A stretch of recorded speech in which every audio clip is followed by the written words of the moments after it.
નમસ્કાર. આકાશવાણી અમદાવાદ વડોદરા પ્રાદેશિક સમાચાર રીટા દવે વાંચે છે. સૌપ્રથમ મુખ્ય સમાચાર. રાજ્ય સરકારે જીવનરક્ષક આરોગ્ય દવાઓની યાદીમાં આ વર્ષે નવી 665 દવાઓનો ઉમેરો કર્યો. રમત ક્ષેત્રે પ્રતિષ્ઠિત ઓલિમ્પિક સ્પર્ધાનો ફ્રાન્સના પેરિસમાં આજે રાત્રે 11 વાગ્યાથી આરંભ થશે. મુખ્યમંત્રી ભૂપેન્દ્ર પટેલે ગુજરાતના 3 સહિત તમામ ભારતીય ખેલાડીઓને શુભેચ્છાઓ પાઠવી. રાજ્ય સહિત દેશભરમાં આજે કારગિલ વિજય દિવસની ઉજવણી કરવામાં આવી. રાજ્યમાં છેલ્લા 7 મહિનામાં પાઇપ્ડ નેચરલ ગેસ પીએનજી જોડાણની સંખ્યામાં 2.5 લાખનો વધારો નોંધાયો. આગામી 24 કલાકમાં દક્ષિણ ગુજરાતના ઘણા સ્થળોએ ભારેથી અતિભારે વરસાદની આગાહી. અત્યાર સુધીમાં કુલ 14,552 લોકોને સલામત સ્થળે ખસેડાયા. અને મહારાષ્ટ્ર રાજ્ય ગુજરાતી સાહિત્ય અકાદમીએ ગુજરાતી સાહિત્ય ક્ષેત્રે નોંધપાત્ર કામગીરી કરનાર ગુજરાતી સાહિત્યકારોને વર્ષ 2022-23 માટેના સાહિત્ય પુરસ્કારોની જાહેરાત કરી. સમાચાર વિગતવાર. રાજ્ય સરકારે જીવનરક્ષક આરોગ્ય દવાઓ EDLની યાદીમાં આ વર્ષે નવી 665 દવાઓનો ઉમેરો કર્યો છે.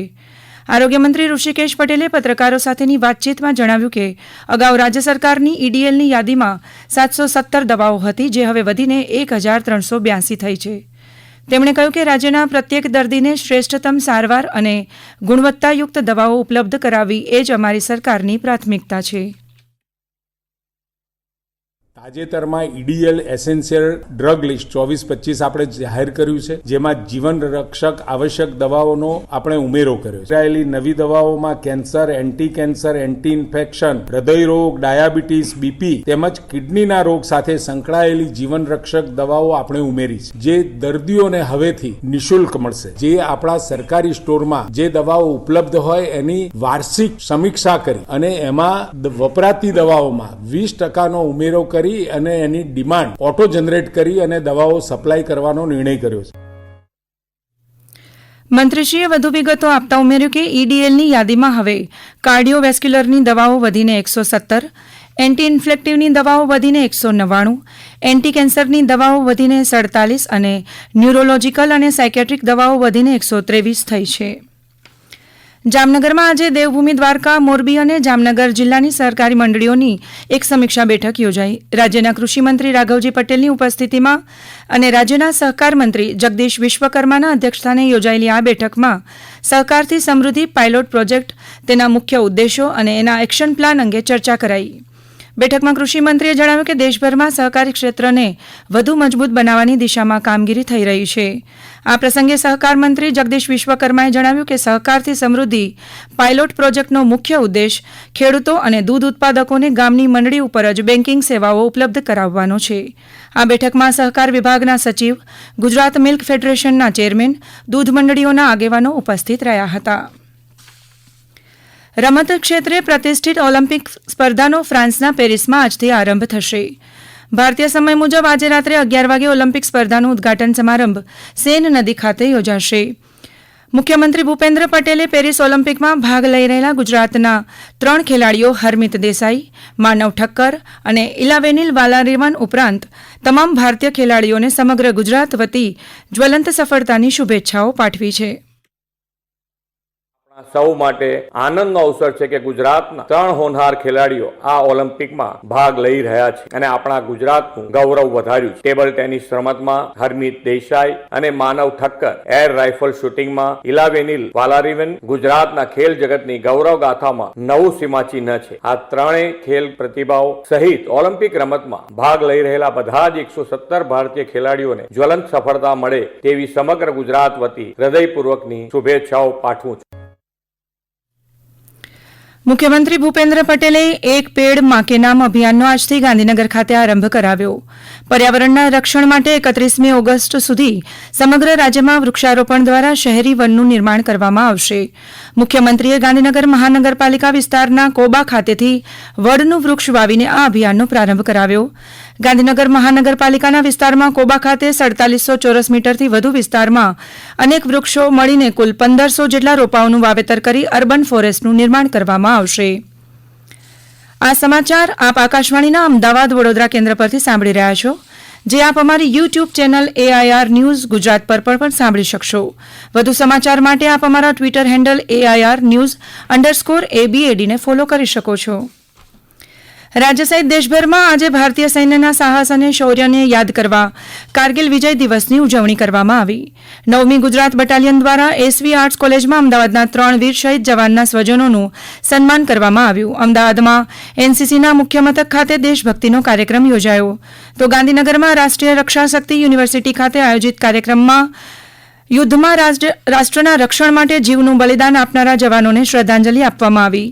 સુરત ખાતે શિક્ષણ રાજ્યમંત્રી પ્રફુલ્લ પાનશેરિયાની ઉપસ્થિતિમાં શહીદ જવાનોના પરિવારજનોના સન્માન માટે ત્રિરંગા યાત્રા અને વીરાંજલિ મહારક્તદાન શિબિર યોજાઈ. પાટણની હેમચંદ્રાચાર્ય ઉત્તર ગુજરાત યુનિવર્સિટીએ દેશના જવાનોના અમૂલ્ય બલિદાન વિશે વિદ્યાર્થીઓને માહિતગાર કર્યા. તો બીજી તરફ દાદરા નગર હવેલી અને દીવ ખાતે ભારતીય જનતા પાર્ટી દ્વારા એક મશાલ રેલીનું આયોજન કરવામાં આવ્યું. રાજ્ય સરકારે માહિતી આયોગમાં મુખ્ય માહિતી કમિશનર અને અન્ય 3 માહિતી કમિશનરોની નિમણૂકનું જાહેરનામું પ્રસિદ્ધ કર્યું છે. રાજ્યના મુખ્ય માહિતી કમિશનર તરીકે ડોક્ટર સુભાષ સોનીની નિયુક્તિ કરવામાં આવી છે, જ્યારે માહિતી કમિશનરો તરીકે નિખિલ ભટ્ટ, મનોજ પટેલ અને સુબ્રમણ્યમ અય્યરની નિયુક્તિ કરવામાં આવી છે. રાજ્યમાં છેલ્લા 7 મહિનામાં પાઇપ્ડ નેચરલ ગેસ પીએનજી જોડાણની સંખ્યામાં 2.5 લાખનો વધારો થયો છે. કેન્દ્રીય પેટ્રોલિયમ અને કુદરતી ગેસ મંત્રાલયે પ્રસિદ્ધ કરેલા આંકડા અનુસાર 31 જુલાઈ 2023 સુધીમાં રાજ્યમાં ઘરેલું પીએનજી જોડાણની સંખ્યા 30,78,000 હતી, જે 29 ફેબ્રુઆરી 2024ના રોજ વધીને 32,53,000 થઈ છે. ગુજરાતના ઉર્જા અને પેટ્રોકેમિકલ્સ મંત્રી કનુભાઈ દેસાઈએ જણાવ્યું હતું કે ઔદ્યોગિક અને વ્યવસાયિક પીએનજી જોડાણમાં ગુજરાત દેશમાં પહેલા ક્રમે છે. હવામાન વિભાગે આગામી 24 કલાકમાં દક્ષિણ ગુજરાતના ઘણા સ્થળોએ ભારેથી અતિભારે વરસાદ, જ્યારે મધ્ય ગુજરાત અને ઉત્તર ગુજરાતના ઘણા સ્થળોએ ભારે વરસાદ થવાની આગાહી કરી છે. સત્તાવાર યાદી મુજબ રવિવાર અને સોમવારે મધ્ય ગુજરાત અને દક્ષિણ ગુજરાતના કેટલાક વિસ્તારોમાં ભારેથી અતિભારે, જ્યારે સોમવારે અને ઉત્તર અને મધ્ય ગુજરાતમાં ઘણા વિસ્તારોમાં હળવાથી ભારે વરસાદ થવાની સંભાવના છે. રાજ્યમાં વરસાદનું જોર ઘટ્યું છે.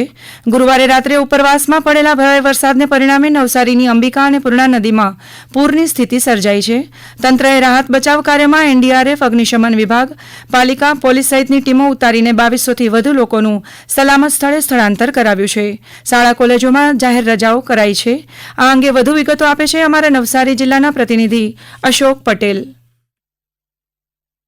ઉપરવાસમાં ભારે વરસાદ પડતા નવસારીની પૂર્ણા તથા ગણદેવીની અંબિકા નદીમાં પૂરની સ્થિતિ સર્જાઈ છે. આજે સાંજે 4 વાગ્યાની સ્થિતિ જોતા અંબિકા નદી ભયજનક સ્થિતિ વટાવવાની તૈયારીમાં છે. અંબિકા નદીમાં ભયજનક સપાટી 28 ફૂટ છે, જ્યારે વર્તમાન જળ સપાટી 27.55 ફૂટ ઉપર પહોંચી ગઈ છે. પૂર્ણા નદી ભયજનક સપાટી વટાવી ગઈ છે. પૂર્ણા નદીની ભયજનક સપાટી 30 ફૂટ છે. અત્યારે પાણી 30 ફૂટ ઉપરથી વહી રહ્યું છે. વાંસદા તાલુકાના જૂજ ડેમ અને કૈલા ડેમ પણ ઓવરફ્લો થવાની સંભાવના છે.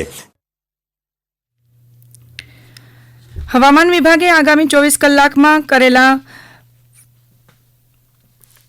આગાહીના પરિણામે તાપી જિલ્લામાં રાત્રિ દરમિયાન પડેલા વરસાદ બાદ જાખરી અને વાલ્મીકી નદી 2 કાંઠે વહી રહી છે.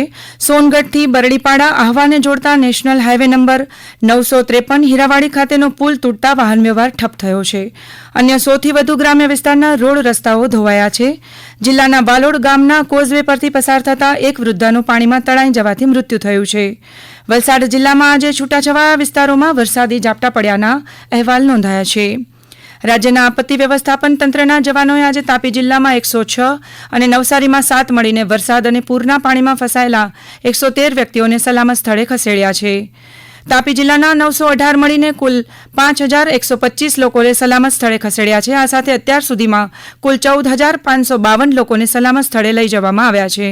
નવસારી જિલ્લામાં ભારે વરસાદથી અસરગ્રસ્ત વિસ્તારોમાં જિલ્લા પ્રશાસન દ્વારા ઝીરો કેઝ્યુલ્ટીના અપ્રોચ સાથે કામગીરી કરવામાં આવી રહી છે. જિલ્લાના પ્રભારી અને નાણામંત્રી કનુભાઈ દેસાઈએ પૂરની પરિસ્થિતિ અંગે સમીક્ષા બેઠક કરી હતી. નવસારીની પૂર્ણા નદી ઓવરફ્લો થતાં તકેદારીના ભાગરૂપે મહુવા તાલુકામાંથી 171 નાગરિકોનું સ્થળાંતર કરવામાં આવ્યું, જ્યારે વડોદરાની વિશ્વામિત્રી નદીમાં પાણીના પ્રવાહને ધ્યાનમાં લઈ અને સાવચેત રહેવા લોકોને સૂચન કરવામાં આવ્યું છે. મહારાષ્ટ્રના રાજ્ય ગુજરાતી સાહિત્ય અકાદમીએ ગુજરાતી સાહિત્ય ક્ષેત્રે નોંધપાત્ર કામગીરી કરનાર ગુજરાતી સાહિત્યકારો માટે વર્ષ 22-23 માટેના સાહિત્ય પુરસ્કારોની જાહેરાત કરી છે. આકાશવાણી મુંબઈમાં પ્રોગ્રામ એક્ઝિક્યુટિવ તરીકે કાર્ય કરતા વૈશાલી ત્રિવેદીને અનુવાદ શ્રેણીમાં નટ સમ્રાટ માટે ગોપાળરાવ વિદ્વાંસ પુરસ્કાર આપવાની જાહેરાત કરવામાં આવી છે. અંતમાં મુખ્ય સમાચાર ફરી એકવાર. રાજ્ય સરકારે જીવન રક્ષક આરોગ્ય દવાઓની યાદીમાં નવા વર્ષે નવી 665 દવાઓનો ઉમેરો કર્યો. રમત ક્ષેત્રે પ્રતિષ્ઠિત ઓલિમ્પિક સ્પર્ધાનો ફ્રાન્સના પેરિસમાં આજે રાત્રે પ્રારંભ. રાજ્ય સહિત દેશભરમાં આજે કારગિલ વિજય દિવસની ઉજવણી અને મહારાષ્ટ્ર રાજ્ય ગુજરાતી સાહિત્ય અકાદમીએ ગુજરાતી સાહિત્ય ક્ષેત્રે નોંધપાત્ર કામગીરી કરનાર ગુજરાતી સાહિત્યકારોને વર્ષ 2022-23ના સાહિત્ય પુરસ્કારોની જાહેરાત કરી. આ સાથે જ આકાશવાણીના અમદાવાદ વડોદરા કેન્દ્ર પરથી પ્રાદેશિક સમાચાર પૂરા થયા.